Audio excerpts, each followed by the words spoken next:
Victoria Ashbourne glanced at the diamond watch on her wrist and told Caleb Rowan, in a voice cold enough to freeze the room, that he had exactly 60 seconds to leave. The executives around the table laughed, certain that a quiet man in a worn jacket could never threaten a company worth billions. Caleb said nothing. He simply reached into his pocket, dialed a number, spoke 7 words, and hung up 7 seconds later. 10 seconds after that, the screen on the wall turned red. The largest contract in the history of Ashbourne Aeronautics had just been suspended, and nobody in that room understood why.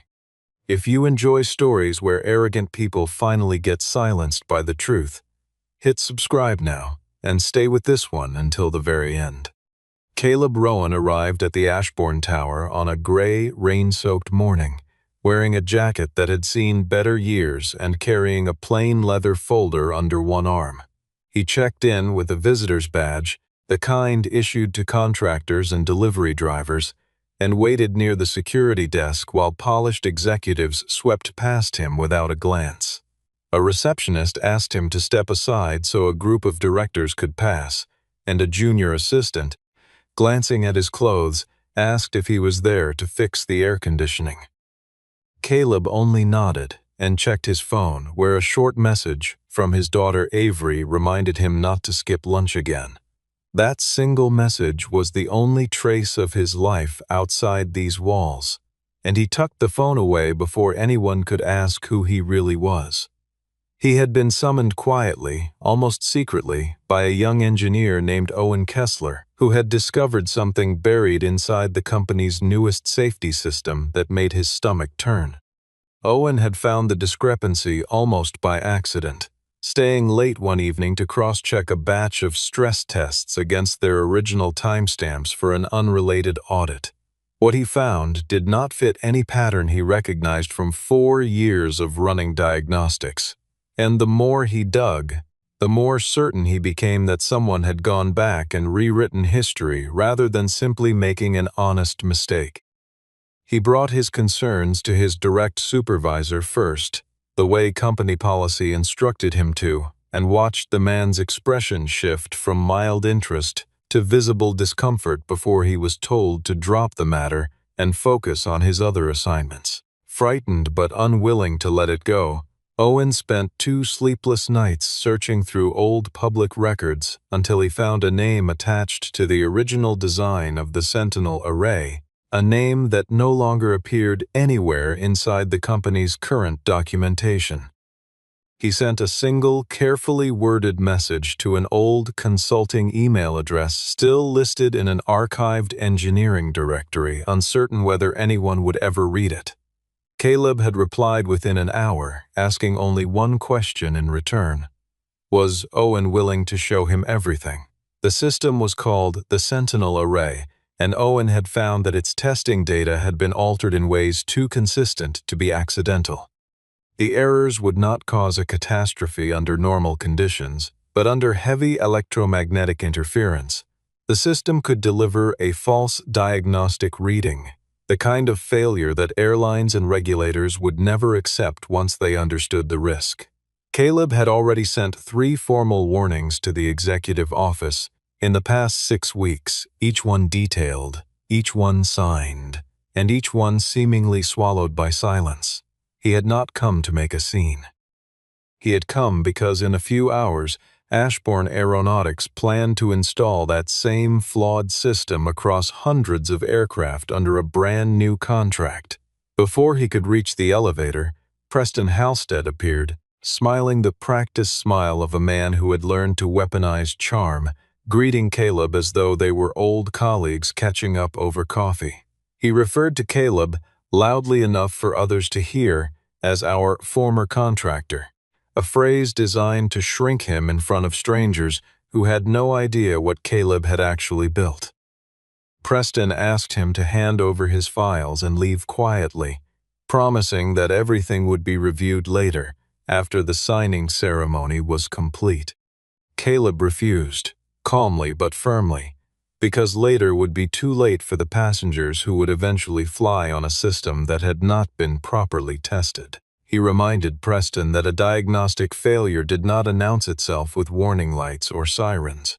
It simply waited, silent and patient, until the worst possible moment to reveal itself. Preston waved the comment away, as though it were a tired sales pitch he had heard 100 times before, insisting that every system carried theoretical risks that never materialized in the real world. Caleb had heard that same argument used to justify shortcuts on other projects over the years, and every single time, the people who used it were never the ones who ended up paying the price. Preston's smile thinned at the edges, and he informed Caleb that Victoria Ashbourne herself had agreed to see him, though not for the reason Caleb hoped. She had not agreed to hear his warning. She had agreed to end his involvement with the company once and for all, and Preston seemed almost delighted to deliver that news. The boardroom on the top floor of the tower looked more like a stage than an office, with glass walls overlooking a courtyard where news helicopters and executive cars were already gathering for the signing ceremony.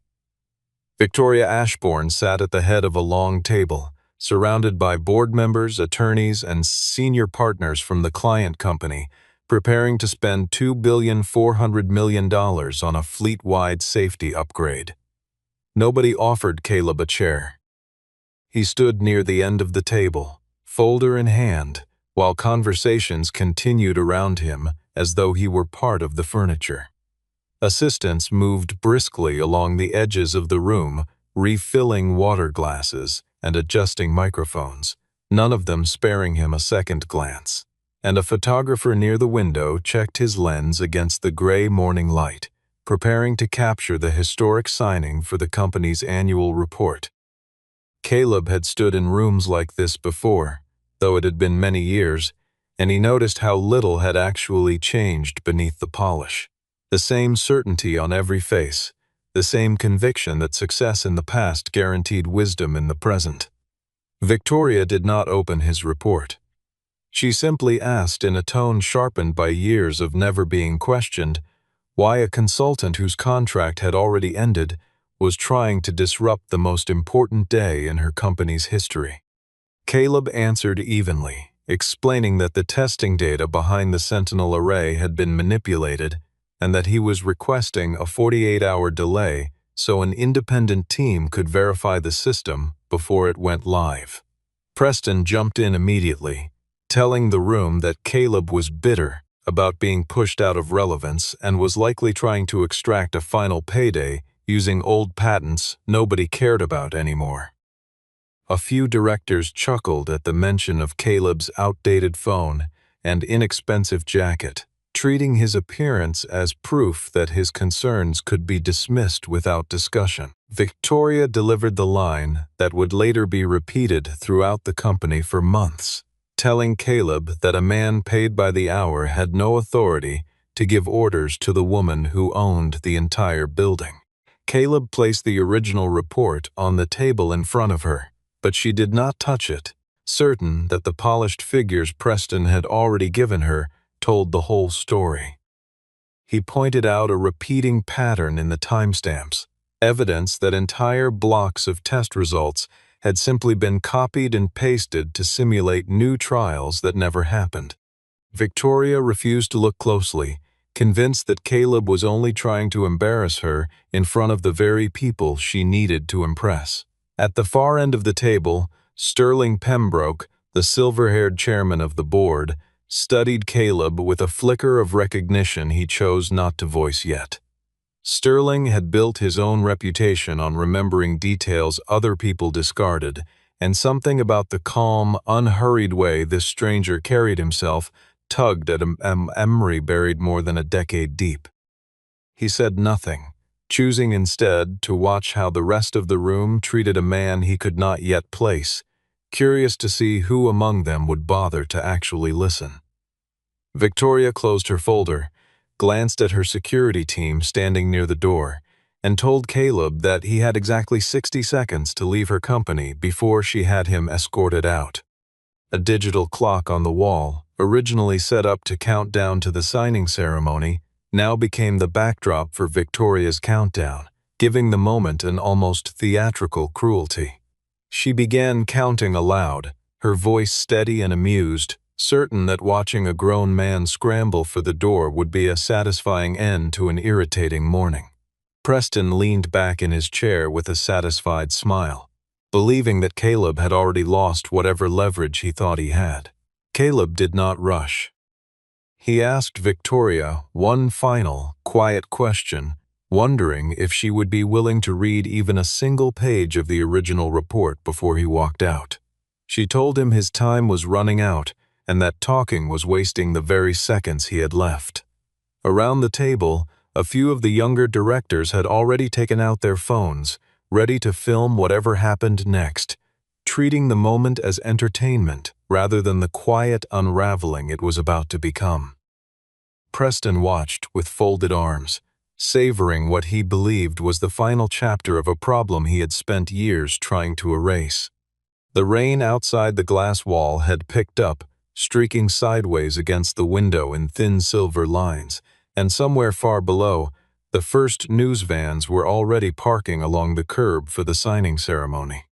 When the clock reached 47 seconds, Caleb reached into his jacket and pulled out an old, unremarkable phone that looked nothing like the sleek devices everyone else in the room carried. One of the directors muttered that he should call himself a ride before his badge stopped working, drawing another round of quiet laughter from the table. Caleb dialed a secured line belonging to an organization called the Northbridge Patent Trust, and the operator who answered instantly recognized both his voice and the verification code tied to his device. He spoke exactly 7 words into the phone, each one deliberate, each one final. Rowan 7, freeze Sentinel license, effective immediately. Then he ended the call. The screen of his phone showed the exact duration of the conversation, 7 seconds, nothing more. For a moment, nothing appeared to happen, and Victoria leaned forward with a mocking smile, asking if that pathetic phone call was the entirety of his little display of power. Caleb slid the phone back into his pocket and answered simply that no, it was not a display of power at all. It was exactly the amount of time he needed. 10 seconds later, the massive screen at the front of the boardroom, the one meant to display the signing documents, flashed a sudden, blinding shade of red. Bold white letters appeared across it, informing everyone in the room that the Sentinel array license had been suspended and that the Founder Safeguard provision had been activated. The automated signing platform froze instantly, stripping every digital document of its approved status in a matter of seconds. External partners connected to the system began sending frantic messages, demanding an explanation for the sudden shutdown of a deal that had taken 18 months to negotiate. Victoria's phone rang before she could even process what she was seeing on the screen behind her. It was not her assistant. It was not her lawyer. It was the contracts office, informing her, in the flattest voice imaginable, that the entire $2,400,000,000 agreement had just been placed on indefinite hold.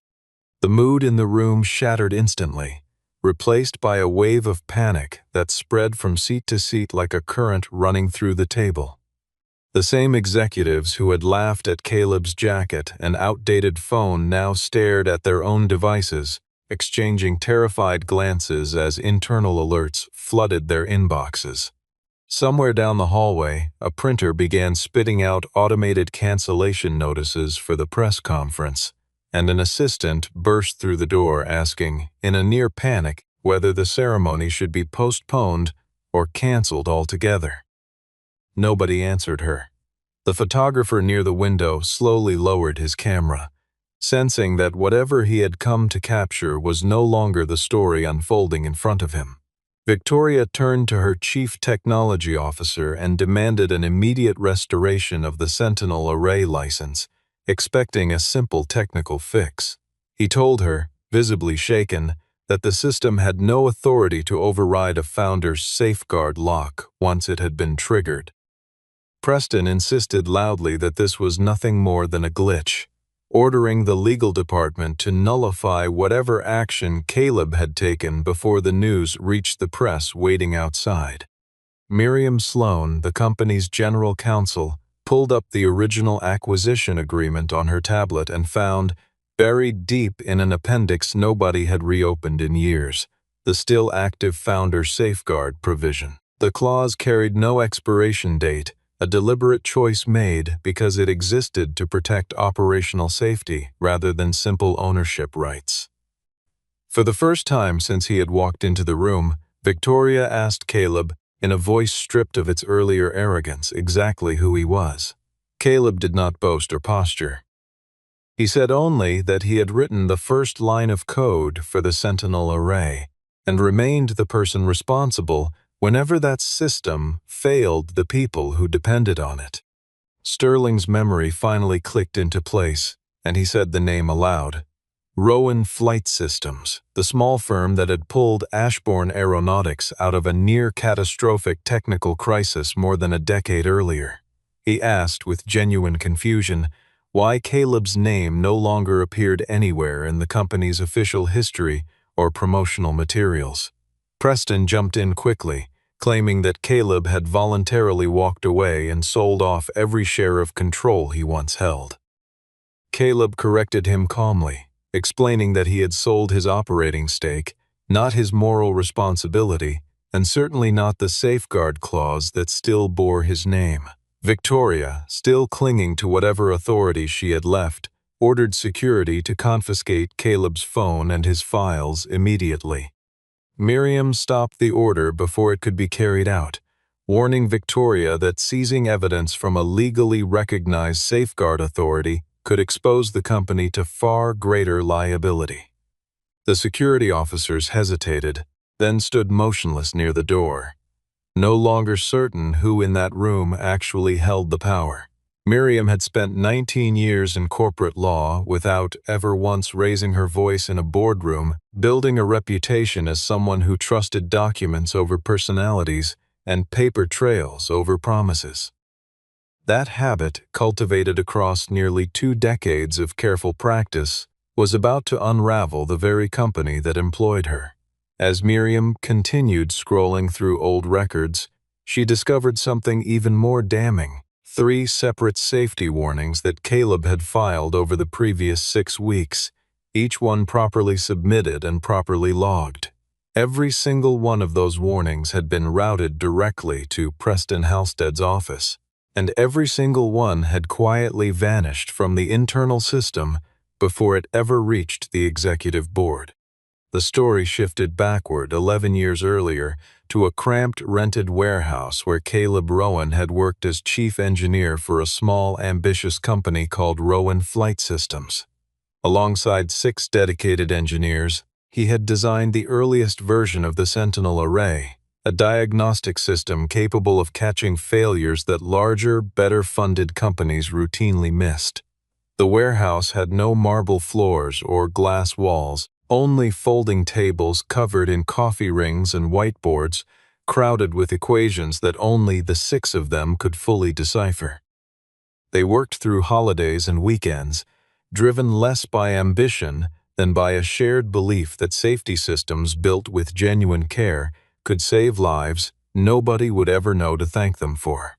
Ashbourne Aeronautics eventually acquired the small firm after the Sentinel array flagged a critical flaw that hundreds of far more experienced engineers at competing companies had overlooked entirely.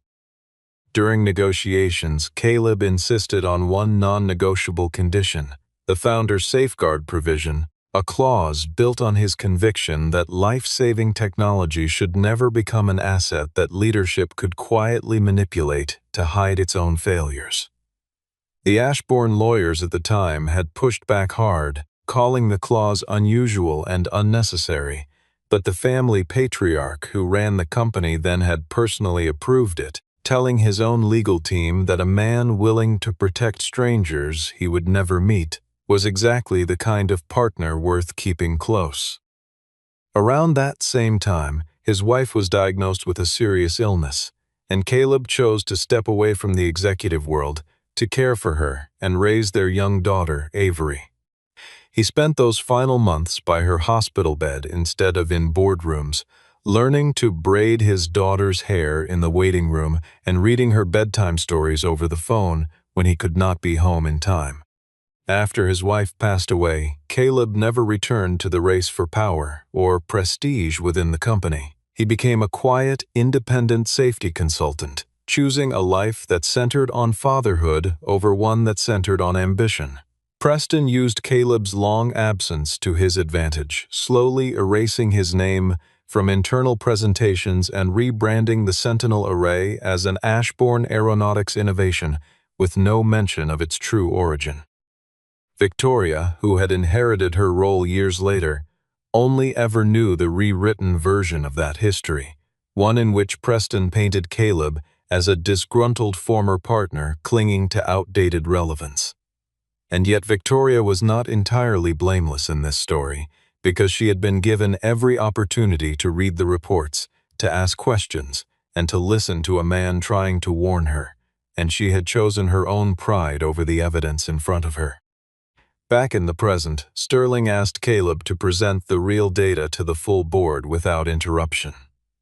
Caleb displayed thousands of lines of testing results that had been quietly replaced with duplicated outcomes designed to look like fresh, successful trials. Under normal operating conditions, the system performed exactly as advertised, but under heavy electromagnetic interference, it could produce a dangerously false diagnostic reading.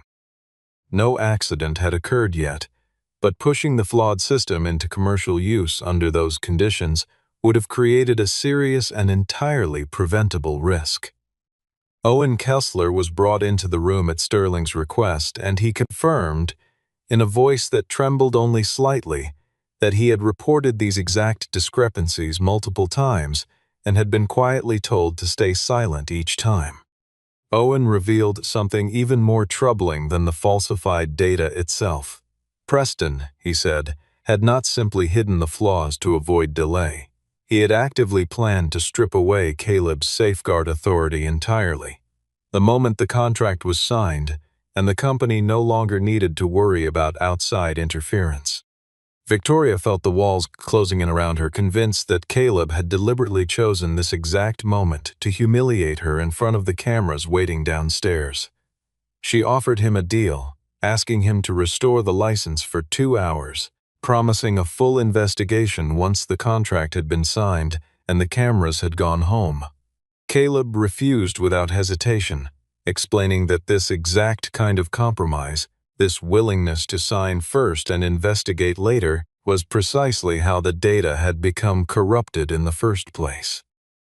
Preston shifted tactics, attacking Caleb's character instead of the facts, producing an old email in which Caleb had once requested an additional payment following the original acquisition. Caleb explained that the payment had been intended for the 6 engineers who had built the system alongside him, engineers the company had conveniently forgotten once the deal closed.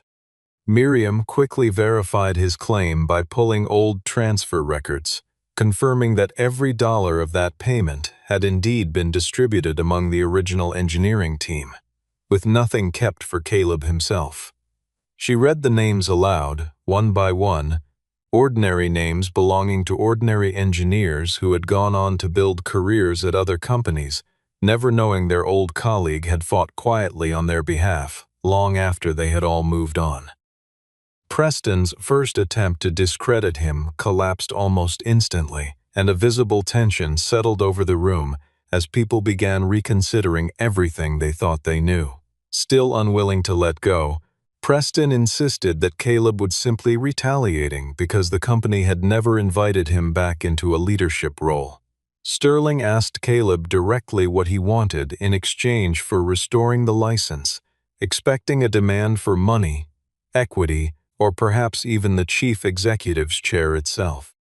Caleb offered only 4 conditions: a full suspension of any commercial rollout of the Sentinel Array, the creation of an independent verification team, protection for Owen and any other engineer who had reported wrongdoing, and complete transparency of the original data for any partner responsible for oversight. He asked for no title, no payment, and no seat of power for himself. A junior director, still trying to make sense of everything unfolding around her, asked Caleb quietly why he had never simply demanded a settlement and walked away years earlier the way most people in his position would have. Caleb told her that money could replace a paycheck, but it could never replace the trust of a stranger boarding a plane who assumed the people building it had done their job properly. His calm, almost indifferent response to the possibility of personal gain quietly dismantled every accusation Preston had tried to build against him. Around the table, the mood had shifted from suspicion toward something closer to quiet respect, though nobody said as much out loud, and even the directors who had laughed loudest that morning now sat very still, unwilling to meet Caleb's eyes. Victoria began to sense, however reluctantly, that she had been manipulated by Preston from the very beginning, though her pride still refused to let her admit it out loud. Then Miriam discovered something that would end the argument entirely, an internal recording from a private meeting, one nobody had expected to resurface at all. Sterling closed the boardroom doors and announced, in a voice that left no room for argument, that the signing ceremony was officially over, and this had now become an emergency session of the board. Preston tried to excuse himself, claiming he needed to manage the press waiting outside, but Sterling ordered him to remain exactly where he was. Miriam played the recording for the entire board, and Preston's own voice filled the silent room, calm and confident, admitting that the technical flaws could always be patched later, once the first payment had already cleared. He had been certain in that private meeting that no one held enough authority to stop the signing from happening on schedule. Victoria heard Preston describe her, in his own words, as the perfect face to sign something she doesn't understand, a phrase that seemed to physically strike her where she stood. In that instant, she understood that her own arrogance had made her the perfect tool for exactly the kind of deception she had claimed to despise. She thought back to every meeting where Preston had gently steered her away from the technical appendices, every time he had told her that the details were beneath someone with her instincts, and she realized how carefully he had built a version of her that never asked the questions that mattered. Preston tried to shift full responsibility onto Victoria, insisting that as chief executive, she was the one who had given final approval on every document. Victoria could not deny it. She had signed without reading the original reports, and had publicly humiliated the one person who had tried to warn her before it was too late. Several board members who had worked alongside Preston for years sat in stunned silence, replaying old conversations in their heads and wondering how many other warnings had quietly disappeared under his direction over the years. One older director, a woman who had mentored Preston early in his career, asked him quietly if any of it had ever weighed on his conscience, and he offered no answer at all. The board moved quickly, voting to suspend Preston immediately pending a formal investigation, and his internal access was revoked right there in the room, in front of everyone he had once commanded. Preston turned toward Caleb, accusing him of orchestrating the entire collapse from the very beginning. Caleb told him plainly that he had never needed to plan Preston's downfall because Preston had already written it himself, one deleted report at a time. Sterling then asked Caleb if he would consider temporarily leading the verification team and eventually restoring the Sentinel array once the flaws had been properly corrected. Caleb agreed to help on the technical side, but made it clear that he had no interest in stepping into a position of power so soon.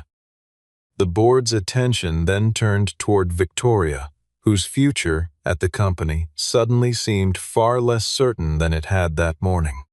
Several board members wanted her removed immediately, but Caleb made no effort to defend her, nor did he push for any form of punishment beyond what the facts already demanded. Victoria found herself forced to explain her own conduct to the very people who, only minutes earlier, had watched her give orders without hesitation. She admitted, quietly and without excuses, that she had judged Caleb by his clothing, his title, and Preston's version of events, rather than by the evidence sitting in front of her the entire time.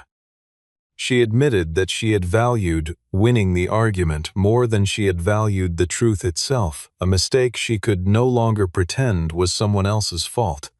The board ultimately voted to suspend Victoria from her role as chief executive for the duration of the investigation, a decision she accepted without protest. Before stepping away from her seat, Victoria turned to Caleb and asked why he had never simply told her, from the very first moment, that he still held the authority to freeze the system at will. Caleb answered quietly, without any trace of satisfaction in his voice. He told her that she had been given 60 seconds to ask him anything at all, and she had spent every one of them ordering him to leave. Later that same day, representatives from the client company requested a private conversation with Caleb, away from the chaos still unfolding throughout the tower. They made it clear that they had no interest in canceling the project entirely. What they wanted to know was simple. Could this man, the one nobody in that boardroom had taken seriously that morning, actually be trusted to save it? Caleb met with the client's representatives alongside Sterling and a small group from the legal team, laying out a clear and detailed plan to correct every flaw within 6 weeks. He spoke without slides or rehearsed talking points, sketching the timeline directly onto a whiteboard while the client's engineers asked pointed, skeptical questions that he answered without hesitation or defensiveness. His willingness to admit exactly where the system had failed, rather than minimizing it the way Preston always had, seemed to earn more trust in that single meeting than months of polished presentations ever could have. He proposed a complete re-verification of all testing data and invited an outside laboratory to participate, ensuring no single company could ever again quietly manipulate the results. The client's lead negotiator, a cautious man named Harold Briggs who had flown in from the coast, expecting to sign papers and leave by evening, admitted afterward that he had never once heard an executive volunteer to shrink his own authority in exchange for doing the job correctly. He told Caleb, almost bewildered, that most people in his position spent their entire careers trying to gather more control rather than hand pieces of it away, and that watching someone do the opposite made him trust the plan far more than any glossy presentation ever could have. Before leaving that meeting, Harold shook Caleb's hand a second time, almost as an afterthought, and told him that, in 30 years of negotiating contracts, he could not remember the last time a deal had been saved by honesty instead of buried under it. The client agreed not to cancel the contract outright, choosing instead to place it in a monitored holding status with strict new oversight requirements attached, requiring quarterly reviews from an outside panel with no financial ties to either company. Thousands of jobs tied to the project were protected as a result, though leadership could no longer count on being able to hide failures behind closed doors ever again.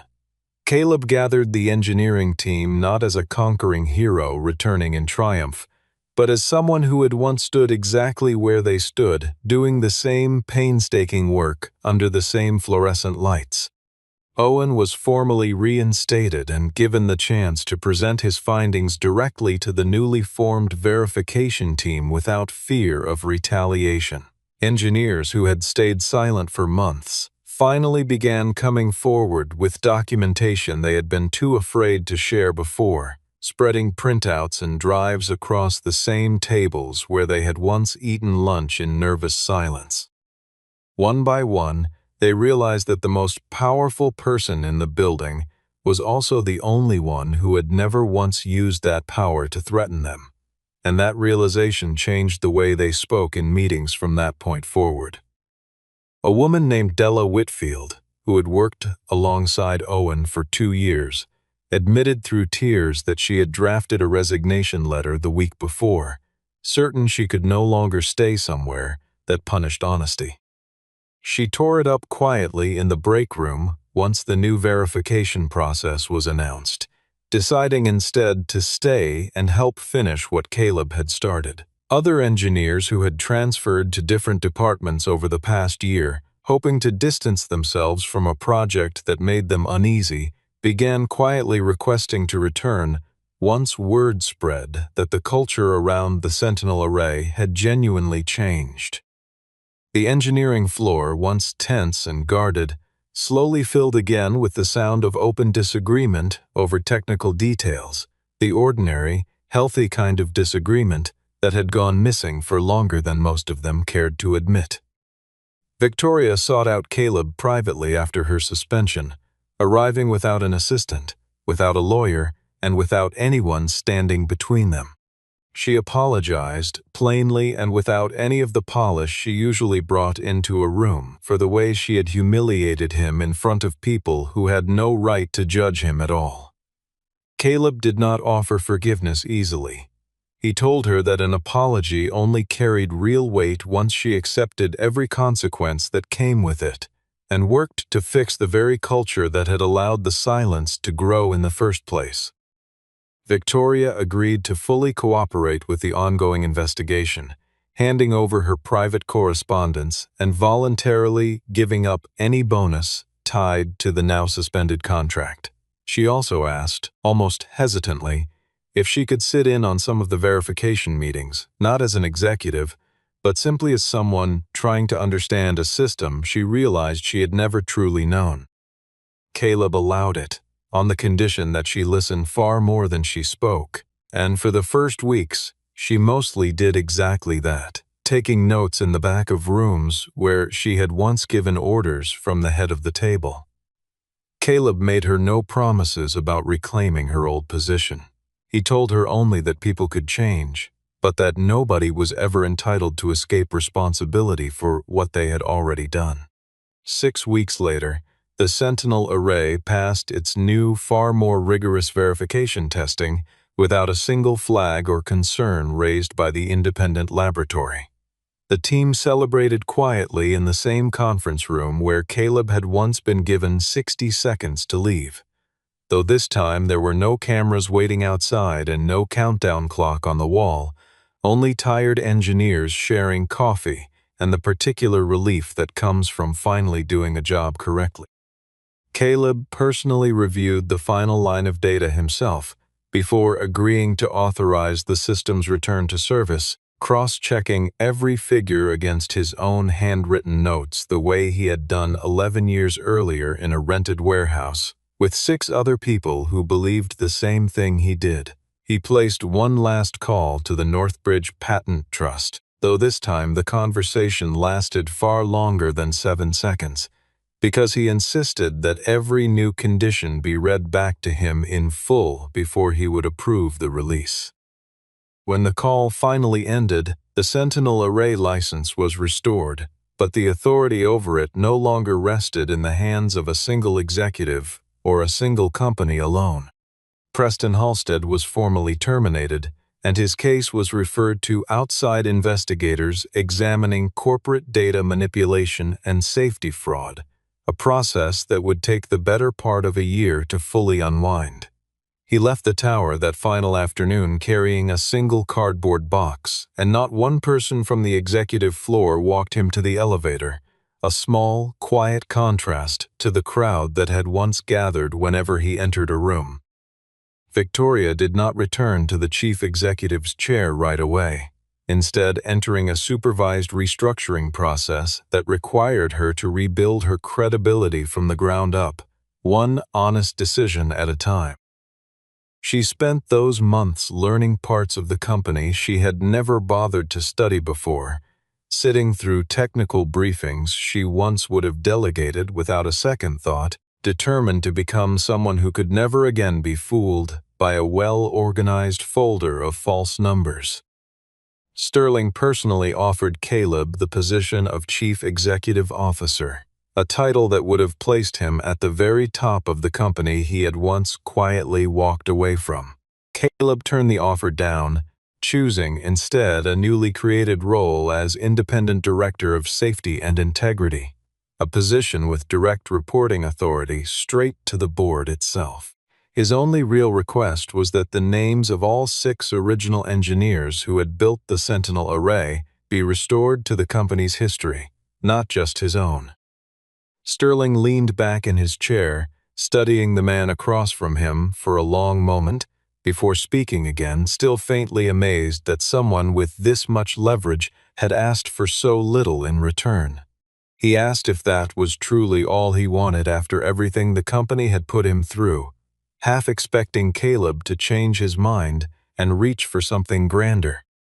Caleb said that recognition for the people who had done the actual work mattered more to him than any title stamped on a door, and that he had learned, long ago, that the loudest name in a room was rarely the one that had kept anyone safe. A small brass plaque was eventually installed in the lobby of the tower, listing all 6 original engineers in equal-sized letters with no mention of who among them had gone on to walk away from power twice. Employees passing through the lobby each morning began pausing in front of it more often than anyone expected, some of them recognizing a name belonging to a parent or a former colleague, others simply reading it as a quiet reminder that the systems keeping strangers safe were built by ordinary people who rarely asked for credit. Victoria walked past it every day on her way to the technical briefings she now attended without complaint, and more than once she found herself stopping there a moment longer than she intended. She never mentioned it to anyone, but the security footage from the lobby, reviewed months later for an unrelated matter, showed her pausing in front of the plaque nearly every single morning, reading the same 6 names as though trying to memorize a lesson she never wanted to forget again. On his way out of the tower that evening, the city lights blurring against a sky already darkening into night, Caleb's phone rang. It was Avery, asking how his meeting had gone, and whether it had run as long as he expected. He told her only that it had lasted a little longer than planned. She asked, half joking, if he had lost his job. Caleb looked up toward the top floor of the tower, where the lights in the executive office were finally being switched off for the night, and allowed himself a small, tired smile before answering. No, he told her. They had simply discovered what his real job had been all along. Avery laughed softly on the other end of the line, telling him that sounded like something he would say, no matter what actually happened, and asked if he would be home in time to help her with a paper due the following week. Caleb promised he would, the way he had promised her every night since she was a little girl, and for a moment the weight of the entire day seemed to lift from his shoulders as easily as it had arrived. It was a small, ordinary promise, the kind he had kept 1,000 times before, and yet somehow it mattered to him more than anything that had happened inside that entire boardroom. Before he climbed into his car, Caleb glanced once more at the call history on his old phone, at the small number sitting beside Northbridge Patent Trust.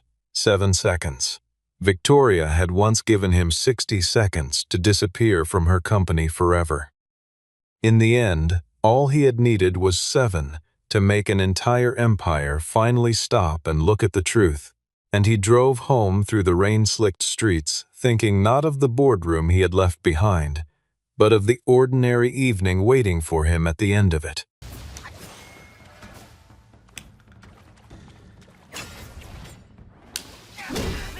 There we go.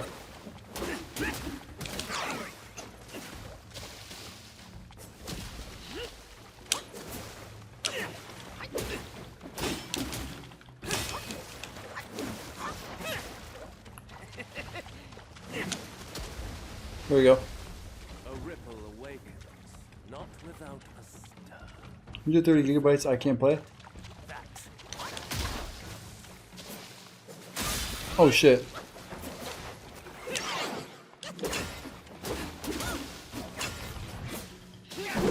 Oh, come on, bro.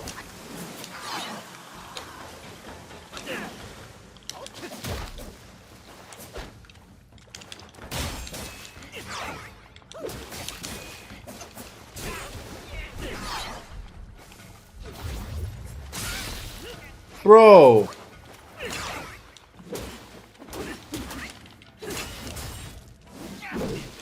Come on! How do I never hit him with that attack, bro? It's the one attack I really need to hit him with. Shut the fuck up, bro. This is straight cap. I don't give a fuck. I'm gonna keep panic dodging, bro. I don't even want anyone to tell me to stop doing it either.